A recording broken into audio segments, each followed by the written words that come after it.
Good morning class. आज जो हम चैप्टर करने जा रहे हैं वो है हमारा स्वास्थ्य एवं व्यक्तिगत स्वच्छता, जिसमें सबसे पहले हम बात करेंगे उत्तम स्वास्थ्य के महत्व की। बच्चों, हमारा प्रथम कर्तव्य होता है कि हम अपने व्यक्तिगत स्वास्थ्य मतलब अपने स्वास्थ्य का ध्यान रखें, ठीक है। क्योंकि अगर हमारा स्वास्थ्य उत्तम होगा तभी हम जो हमारा जीवन है वो एक सर्वोत्तम वरदान हमारे लिए बन पाएगा, ठीक है। अच्छा स्वास्थ्य जो है वो सफल जीवन की एकमात्र सीढ़ी है। उत्तम स्वास्थ्य के लिए हमें कुछ नियमों का पालन करना चाहिए, जैसे कि प्रातःकाल जल्दी उठना, शौच जाना, शारीरिक स्वच्छता, संतुलित आहार, उचित व्यायाम व निद्रा, स्वच्छ वस्त्र पहनना, स्वच्छ वातावरण। निर्बल तथा रोगग्रस्त व्यक्ति अपने लिए, अपने परिवार, समाज और राष्ट्र के लिए बोझ बन जाता है। तो अगर हम इन नियमों का पालन करेंगे तो हम अपने स्वास्थ्य को उत्तम बनाए रख पाएंगे। इसके बाद आता है व्यक्तिगत स्वच्छता। शरीर के विभिन्न अंगों की हमें नियमित रूप से सफाई करनी चाहिए, क्योंकि क्या होता है बच्चों, क्योंकि अगर हम सफाई नहीं करेंगे और अस्वच्छ रहेंगे तो हमारे शरीर में अलग अलग तरह के रोगाणु जो हैं वो निवास कर लेंगे और इन्हीं रोगाणुओं से हमारा शरीर अनेक रोगों का शिकार बन जाता है। तो हम विभिन्न अंगों की सफाई के बारे में पढ़ेंगे। सबसे पहले है त्वचा की सफाई। त्वचा हमारे शरीर की रक्षा करती है तथा हमारे शरीर के ताप को ठीक रखती है। त्वचा शरीर के मल को पसीने के रूप में रोमकूपों द्वारा बाहर निकालती है। तो बच्चों, क्या होता है कि हमारी जो त्वचा होती है उसमें छोटे छोटे छेद होते हैं जिन्हें हम रोमकूप कहते हैं, जो हमारे शरीर से जो पसीने के रूप में बाहर निकालते हैं। तो इसी तरह से त्वचा हमारे शरीर की रक्षा करती है और हमारे ताप को बनाए रखती है। बट प्रतिदिन त्वचा को भली भांति साफ़ करना आवश्यक है, क्योंकि मैल जमकर रोमकूपों को बंद कर देता है, जिससे शरीर से दुर्गंध आने लगती है और फोड़े फुंसी व खुजली जैसे त्वचा रोग हो सकते हैं। त्वचा को साफ रखने के लिए नित्य अच्छे साबुन या बेसन से मलकर स्वच्छ पानी से स्नान करना चाहिए। तो बच्चों, हम अपनी त्वचा की सफाई कैसे कर सकते हैं कि हमें एक अच्छे साबुन का प्रयोग करना चाहिए, ठीक है, और स्वच्छ पानी से स्नान करना चाहिए। जब हम स्नान कर लें उसके बाद जो हम तौलिया यूज़ कर रहे हैं, जो टॉवल हम यूज़ कर रहे हैं वो बिल्कुल साफ़ होना चाहिए, ठीक है। और साफ़ तौलिए से रगड़ कर पोंछने से क्या होता है कि हमारे बॉडी में जो ब्लड सर्कुलेशन हो रही है, जो खून दौड़ रहा है, उसका दौरा अच्छे से हो पाता है, ठीक है।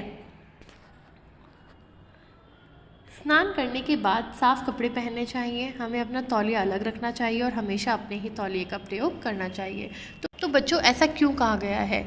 क्योंकि इसका मैं एक एग्जांपल आपको देती हूँ। फॉर एग्जांपल, आप नहाने गए, आपने जो कपड़े पहने हुए थे आपने वही कपड़े दोबारा पहन लिए, तो क्या होगा कि आपके जो शरीर का जो मैल था, जो रोगाणु थे, वो उन कपड़ों में लग गए थे, ठीक है। वो मैल उन कपड़ों में लग गया था और आप वही पहन लोगे तो आपके नहाने के बाद भी वो मैल और रोगाणु आपके शरीर पर आ जाएंगे। तो इसलिए हमेशा हमें नहाने के बाद साफ़ कपड़े पहनने चाहिए। और अगर हम अपना तौलिया जो है, अगर हम किसी और का तौलिया यूज़ करेंगे तो उससे क्या होगा, हमको नहीं पता कि किसी और को किस तरीके की प्रॉब्लम है, वो स्वच्छ है या नहीं है, अस्वच्छ है, कैसा है। अगर हम किसी और का तौलिया यूज़ करेंगे तो उसके जो तौलिए के रोगाणु होंगे, जो उसके तौलिए पे मैल होगा, जो भी जिस भी तरह के जर्म्स उसके तौलिए पे होंगे वो हमारे शरीर को लग जाएंगे। तो इसलिए हमेशा हमें अपना ही तौलिया यूज़ करना चाहिए और अपना तौलिया हमें हमेशा स्वच्छ रखना चाहिए और उसी का प्रयोग करना चाहिए।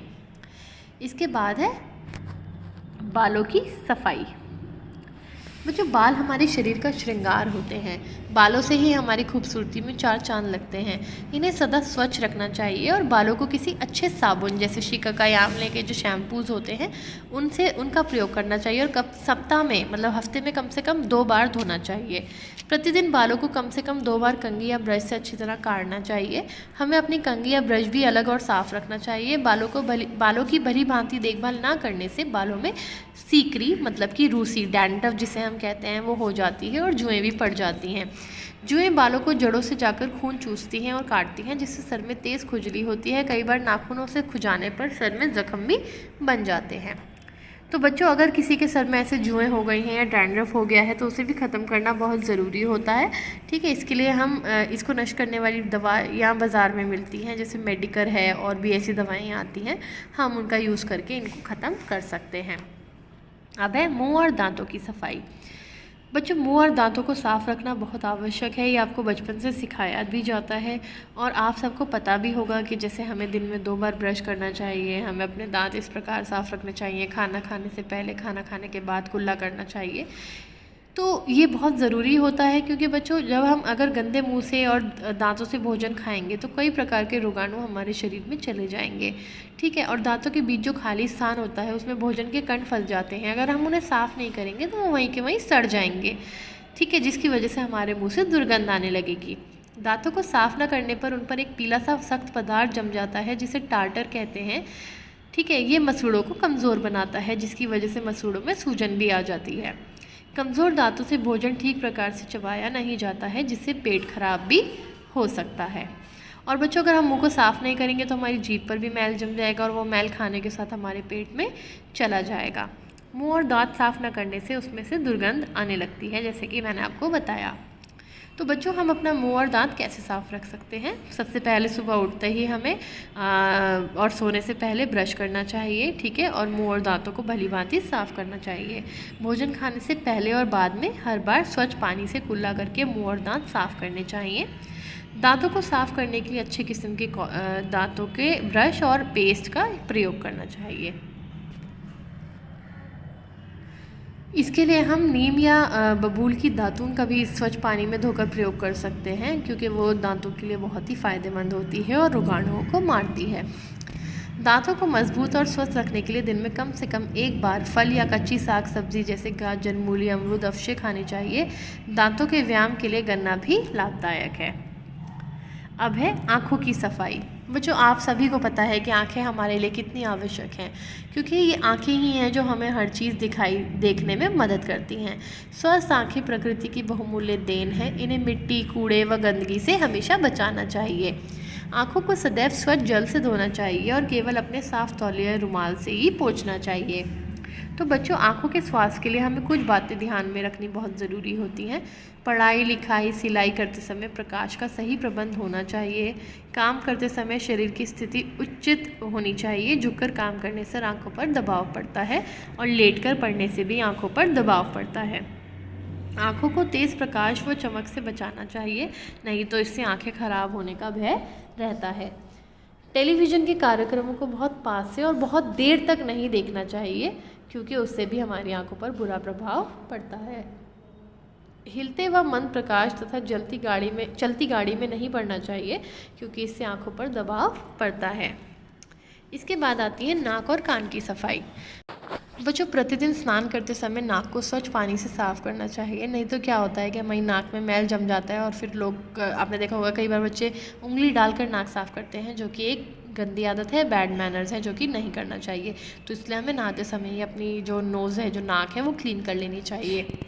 कान हमारे शरीर का कोमल अंग है, इसमें पानी बिल्कुल नहीं जाने देना चाहिए। स्नान के बाद कानों को सूखे तौलिए से साफ़ करना चाहिए और कानों में इकट्ठी होने वाली मैल को समय समय पर साफ़ करने के लिए रुई की फुरहरी या जैसे जो ईयरबड्स होते हैं उनका यूज़ करना चाहिए। कानों में कभी भी कोई नुकीली वस्तु डाल के सफाई नहीं करनी चाहिए।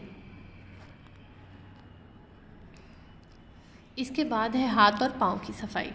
बच्चों हाथ और पाँव शरीर का एक आवश्यक अंग है और इन्हें साफ़ रखना अत्यंत ही आवश्यक है। हाथ पाँव साफ़ रखने के कुछ साधारण से नियम होते हैं जो अब हम जानेंगे। बच्चों हाथों को भोजन पकाने से पहले, खाने के पश्चात तथा शौच जाने के पश्चात अवश्य धोना चाहिए, क्योंकि बच्चों हाथ ही ऐसे हैं जिससे हर चीज़ हमारे अगर हम अपनी स्किन को भी, त्वचा को भी टच कर रहे हैं तो भी हम हाथों का प्रयोग करते हैं, खाना खा रहे हैं तो भी हाथों का प्रयोग करते हैं। तो हाथ साफ़ होने बहुत ज़रूरी होते हैं। अस्वच्छ हाथों से भोजन पकाने और खाने से रोगाणु हमारे शरीर में प्रवेश कर जाते हैं। हाथों को धोते समय सदैव अच्छे किस्म के साबुन और साफ जल का ही प्रयोग करना चाहिए। किसी भी दवाई, जहरीली वस्तु या फोड़े फुंसी को छूने के बाद भी हमें हाथों को साबुन या फिर कीटाणुनाशक जैसे डिटॉल, सेवलॉन से धोकर साफ़ करना चाहिए और पोंछना चाहिए। पाँव में हमेशा चप्पल पहनकर घूमना चाहिए, जिससे कि स्पेशली जो हम टॉयलेट जाते हैं, शौचालय जाते हैं, उस समय पाँव में चप्पल होनी बहुत ज़रूरी होती है, क्योंकि नंगे पाँव घूमने से क्या होता है कि रोगाणु व कीड़ों का शरीर में प्रवेश करने का भय बना रहता है। कभी कभी नंगे पाँव में नुकीली या हानिकारक वस्तु भी चुभ सकती है। सोने से पूर्व अगर हम अपने पाँव को साफ जल से धोएं तो हमारी शरीर की थकावट दूर हो जाती है। हाथों और पाँव के नाखूनों को सदा काट कर छोटा रखना चाहिए। स्नान करते समय नाखूनों को ब्रश से साफ़ करना चाहिए, जिससे उनमें मैल ना जमे, क्योंकि मैल रोगाणुओं का घर होता है। उससे वो रोगाणु हमारे खाने में भी आएंगे, हमारे शरीर पे भी लगेंगे। ठीक है, तो इन चीज़ों का हमें ध्यान रखना चाहिए। स्वास्थ्य संबंधी कुछ अच्छी व नियमित आदतें। सबसे पहले शौच जाना। बच्चों, प्रातःकाल उठकर नियमित रूप से शौच जाना स्वास्थ्य के लिए आवश्यक होता है। नियमित समय पर मल त्यागने से कब्ज़ की शिकायत नहीं होती है और हमारे शरीर का भी जो क्रम है वो सही से चलता रहता है। व्यायाम। स्वस्थ शरीर के लिए प्रतिदिन व्यायाम करना आवश्यक है। इससे शरीर में स्फूर्ति आती है। व्यायाम द्वारा फेफड़ों में शुद्ध वायु पहुंचती है जो खून को साफ करती है।